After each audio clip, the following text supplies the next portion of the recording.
O Falar em Línguas, Luciano Subirá, capítulo 15. Uso e abuso.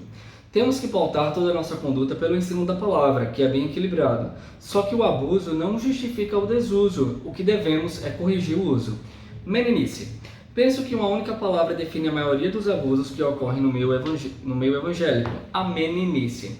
Não que... Não.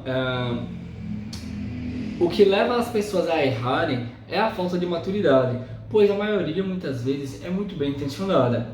Irmãos, não sejais meninos do entendimento, na malícia, contudo, sede criancias, mas adultos do entendimento. 1 Coríntios 14, versículo 20.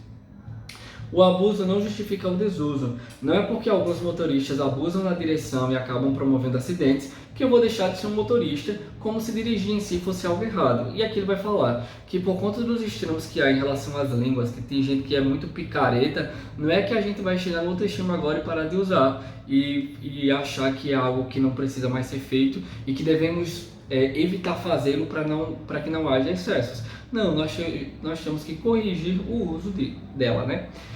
Pode acontecer com qualquer um. Gosto de um exemplo que Kenneth Hagin dá quando fala sobre os dons espirituais. Não é porque você subiu com o carro na calçada quando aprender a dirigir que não dirigirá mais. É preciso abandonar o orgulho e reconhecer que todos estamos sujeitos às falhas. Não somos perfeitos. Em 1 Coríntios 14:39 diz o seguinte: E não proibais o falar em línguas, mas faça-se tudo decentemente e com ordem. Aí que ele fala, né, ele dava um exemplo de pessoas que faziam coisas absurdas. Ele falava que até mesmo ele, quando ele começou, ele falava em línguas com os amigos dele, tipo, falava em línguas, perguntava alguma coisa em línguas, o outro respondia em línguas, mas ninguém estava entendendo nada, ou seja, era só porque eles achavam legal.